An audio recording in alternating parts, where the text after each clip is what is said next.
Silakan dari kelompok masyarakat Sadar Tertib Tanah Waidadi.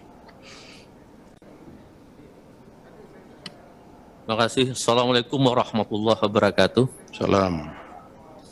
Pimpinan sidang yang kami muliakan, anggota Komisi 2 DPR RI yang hadir pada rapat RDPU yang kami muliakan, teristimewa Bapak Insinyur Haji Endro S. Ahmad MC, anggota Komisi 2 dari Dapil 1 Lampung. Loh, kenapa Endro, Pak Endro, Pak? Yang Dapil Lampung, dari Lampung. Oh, Dapil Lampung, Pak Endro, ya. Silakan Pak, silakan Pak, silakan Pak. Pak Endro ya, Ya. Dapil Lampung Pak, ya, silakan Pak. Endro mau dilawan. Pimpinan dan anggota serta seluruh hadirin peserta RDPU yang kami muliakan. Pada kesempatan ini kami menyampaikan permasalahan tanah yang sudah sangat lama 40 tahun berkonflik dengan PT Halim Permai, dengan Kanwil BPN Provinsi Lampung, dengan pemerintah Provinsi Lampung. Berawal tahun 1980, kami mendapatkan peruntukan tanah dari Mendagri Dirjen Agraria berdasarkan surat BTU 3505 1980 26 Maret 1980. Permasalahan konflik pertama terjadi, PT Halim yang mendapatkan 200 hektar merekayasa luas lahan yang diajukan untuk HGB, yang juga masuk lahan masyarakat tersebut. Sehingga tahun 1982 HGB PT Halim ada terbit 83 hektar di atas tanah yang diperuntukkan kepada masyarakat. 1992 kelebihan yang dikuasai oleh PT Halim itu 120 hektar. Justru diajukan juga oleh pemerintah Provinsi Lampung hak pengelolaan 89 hektar dan untuk kantor rencananya Kanwil BPM Provinsi Lampung 10 hektar dengan hak pakai. Bapak Saudara sekalian yang kami hormati, permasalahan di sini kami adalah bahwa hak-hak yang diklaim di atas tanah kami ini, kami tidak bisa mengajukan sertifikat baru dari 300 hektar yang diperuntukkan tersebut, baru 90 hektar lebih kurang 30%-nya. Di mana yang lainnya itu ada tadi diakui oleh HGB PT Halim Permai secara sepihak, hak pakai Pemprov, hak pakai Kanwil BPM 10 hektar dan HPL Provinsi Lampung 89 hektar. Permasalahan yang sangat mendasar bahwa hak pengelolaan Provinsi Lampung ini dianggap sebagai aset dan didaftarkan sebagai aset, di mana semenjak 2013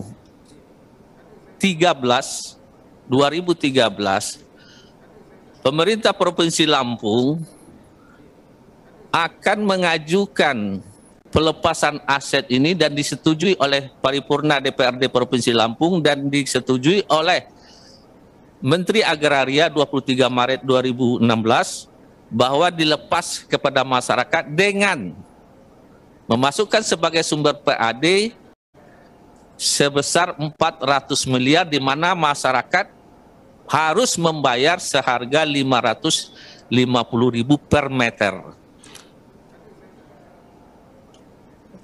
Hal ini tidak pernah terrealisasi semasa gubernur tersebut.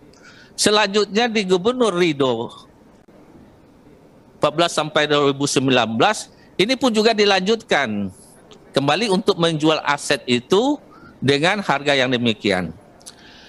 Dan ini juga dilanjutkan, kami mohon betul kali ini untuk Dewan bisa mengawasi daerah ini.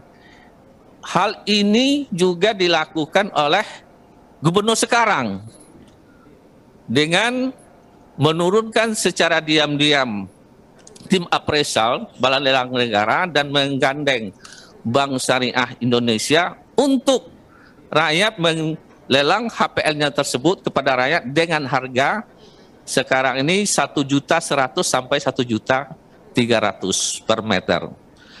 Nah, Bapak Saudara sekalian yang kami hormati, permasalahan ini sudah kami laporkan mulai dari ke Ombudsman, Komnas HAM, DPD RI, dan juga Menteri Agraria dan Menteri Keuangan dan Menteri Dalam Negeri. Nah, alhamdulillah juga pada 12 Februari 2019 diadakan rapat fasilitasi dengan semua tersebut, yaitu dengan salah satu anggota Komisi 2, Bapak Endro, dan dari Kementerian ATR BPN, Ketua DPRD Provinsi Lampung, Sekda Provinsi Lampung, kami sendiri dari Pokmas, dan Direktur Jenderal Administrasi Kewilayahan. Dari pembahasan RDP yang sudah dilakukan, baik di Ombudsman, baik di DPD RI, baik di Kemendagri, sudah terbukti bahwa hak-hak yang diklaim di atas rakyat tersebut cacat administrasi dalam penerbitannya.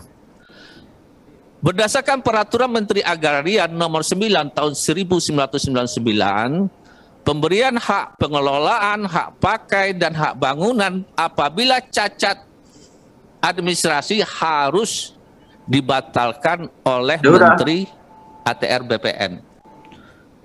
Namun, Menteri ATR BPN berlindung dengan Peraturan Menteri Agraria Nomor 11 2016.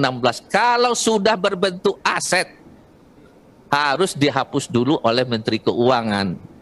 Nah, ini disharmonisasi peraturan ini pada kesempatan RDPU yang mulia ini, Pak Ketua dengan anggota sidang semuanya, kami mohon kiranya bisa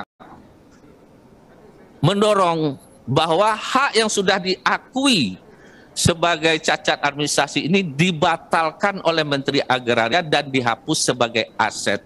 Dan pada saat itu kesepakatan juga bahwa pemerintah Provinsi Lampung untuk tidak melakukan kegiatan apapun di atas tanah tersebut sampai selesai proses itu. Itu kesepakatan 12 Februari 2019.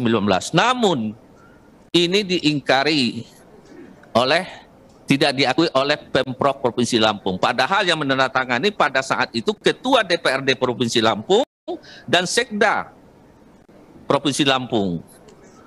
Jadi dengan hal ini kiranya bagaimana hak-hak itu segera dicabut dan dibatalkan dan dihapus sebagai aset sehingga kami bisa mendapatkan tanah negara yang diperuntukkan kepada rakyat sebagaimana surat keputusan Menteri Dalam Negeri Dirjen Agraria pada tahun 1980 yang sama dengan hak-hak yang lainnya untuk diperoleh.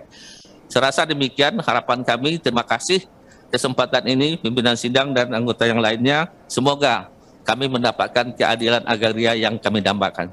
Terima kasih. Wassalamualaikum warahmatullahi wabarakatuh. Salam. Terima kasih. Masyarakat dari Tanah Waidadi. Silakan.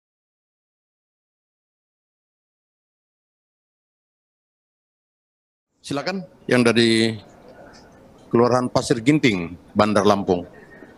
Pasir Gintung, ya. Pak. Bukan Ginting ya, Gintung. Bukan, ya. Pak. Silakan, Pak. Assalamualaikum warahmatullahi wabarakatuh. Pimpinan sidang dan anggota Komisi 2 yang kami muliakan. Terima kasih atas waktu yang diberikan kepada kami dan untuk berkas yang akan kami berikan dan kami serahkan itu sama dengan berkas yang pernah kami berikan pada tanggal 20 September 2021, Pak. Cuman ada penambahan di sini data masyarakat yang sudah mempunyai sertifikat tanah hak milik, Pak. Berkas terlampir. Dan kami juga akan menceritakan bahwa ada sebuah kasus di tempat kami, dia sudah mempunyai sertifikat hak milik, tapi masih diperkarakan, Pak. Dan ada beberapa oknum itu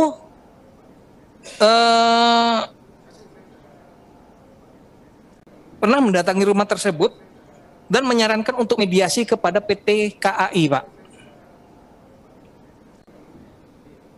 Jadi saya pikir di sini unsur aparat TNI dan Polri itu tidak memihak pada rakyat. Dan dia membeli tanah itu dari PU, Pak.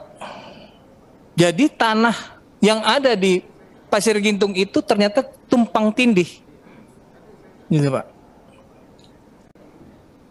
Sedangkan di Undang-Undang UU PA tahun 1960 pasal 58 menyebutkan bahwa Undang-Undang Pokok Agraria membuka pendaftaran hak yang berasal dari Konferensi Hak Barat sampai tanggal 24 September 1980. Sedangkan PT KAI tidak pernah mendaftarkan asetnya, Pak. Jadi secara otomatis tanah tersebut menjadi tanah negara. Dan untuk diketahui oleh Bapak Pimpinan dan anggota Komisi 2, bahwa kami, anggota dan ketua forum, juga diintimidasi, Pak, oleh oknum supaya kami tidak boleh menemui Bapak Presiden RI, Bapak Insinyur Joko Widodo saat berkunjung pada tanggal 3 September 2022 kemarin, Pak, ke Pasir Gintung. Kami tidak boleh bergerak sama sekali, Pak. Padahal kami hanya menyampaikan aspirasi kami, Pak. Gitu loh. Mohon bantuan juga kepada oleh siapa, Pak? Nggak boleh bergerak? Oknum, Pak. Siapa oknumnya? Kepolisian, Pak.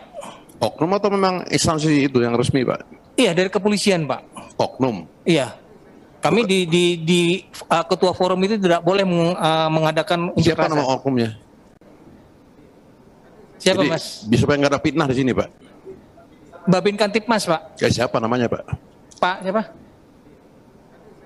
Sebentar. Siapa namanya, Pak? Pangkatnya apa?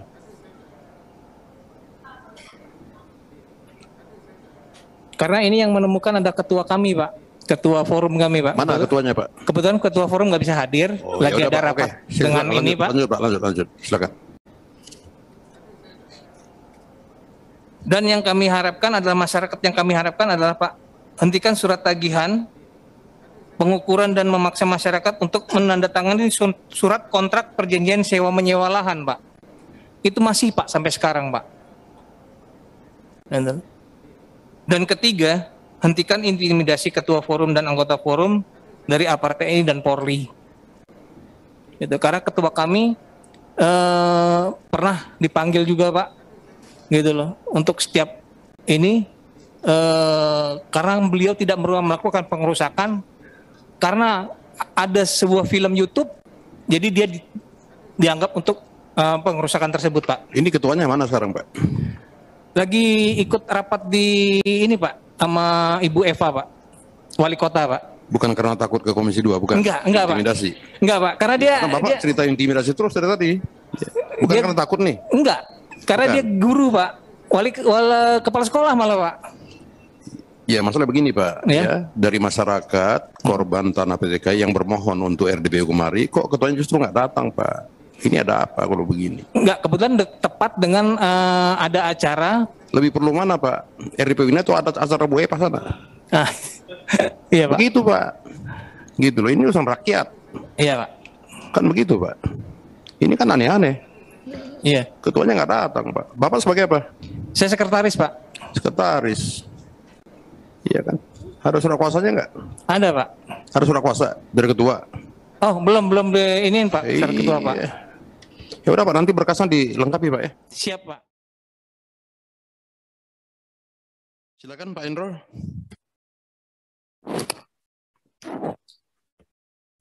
Assalamualaikum warahmatullahi wabarakatuh. Salam. Salam sejahtera untuk kita semua yang kami hormati pimpinan Komisi 2, kawan-kawan Komisi 2, dan tamu undangan dari berbagai daerah yang kami muliakan. Jadi, selamat datang di Komisi 2. Nama saya Endro Suswantoro Yahman dari fraksi PDI Perjuangan dari Dapil Lampung 1. Saya langsung saja ke persoalan untuk pendalaman. Jadi beberapa yang ada ini yang tadi dikemukakan ini banyak sekali yang harus kami kritisi dan juga kami lanjutkan. Pertama, masalah konflik pertanahan itu kaitannya pendekatan legal formal dengan juga dengan dikonfrontir dengan aspek sosiologis kesejarahan yang jadi masalah. Padahal tanah ini kan sebenarnya milik rakyat, bukan negara itu menyerahkan ke rakyat, mengelolanya itu. Jadi memang tidak ada negara tanpa rakyat. Ya, rakyatlah sebenarnya pemilik tanah ini. Mengadministrasikan itu adalah peran pemerintah atau negara. Untuk yang dari Sumatera Utara, dari Raja Bangun Munte, jadi ini sama terjadi di daerah lain juga begitu, di Lampung juga begitu, di Moas begitu. Kaitannya dengan konflik dengan kehutanan ya kehutanan. Jadi kalau itu dulu kaitannya dengan luasan hutan, kalau dulu ada yang PP 44 tahun 2004 kaitannya dengan kawasan hutan yang kecukupan 30%. Ini ada dengan munculnya Undang-Undang Cipta Kerja ini ada pintu masuk atau jalan keluar yang sambil pelan-pelan kita selesaikan, yaitu tentang Undang-Undang Cipta Kerja nomor 23 tahun 2021. Di mana yang angka kecukup 30% ini kan sudah tidak ada. Dia diganti dengan kecukupan luas kawasan hutan, penutupan hutan berdasarkan kondisi fisik, geografis dan luas das dan sebagainya, ini di pasal 41. Artinya ini ada pintu masuk untuk untuk masyarakat, untuk rakyat, bagaimana ini diselesaikan dengan Kementerian Kehutanan. Jadi nanti kita bicara dengan Kementerian Kehutanan bahwa ini tanah untuk rakyat, tidak harus dipermasalahkan antara hutan dengan rakyat. Apakah kehadiran rakyat akan merusak hutan kan juga belum tentu juga. Ini pengaturannya seperti apa kan ada. Karena fungsi hutan itu kan untuk untuk konservasi kah, ataukah untuk masalah lingkungan dan sebagainya, kan itu masih bisa diterjemahkan dengan Undang-Undang Cipta Kerja yang ada ini, bagaimana tata kelola kehutanan, tata kelola masyarakat di yang katanya di dalam hutan, atau ini memang pintunya sudah yang dulu 30% sekarang sudah tidak ada angkanya, tapi masih mempertahankan kecukupan luasan kawasan hutan, penutupan hutan. Artinya ini bukan bicara masalah angka 30%, tapi bicara masalah fungsinya masih bisa dipertahankan dengan kehadiran rakyat di situ.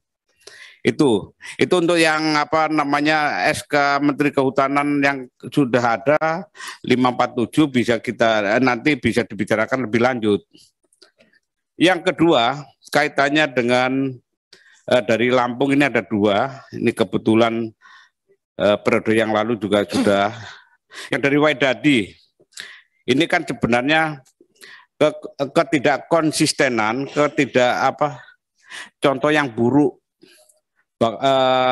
yang dilihat masyarakat, bahwa keputusan pemerintah ini tidak ditegakkan secara baik, dan justru pemerintah daerah ini mengangkangi keputusan pemerintah pusat.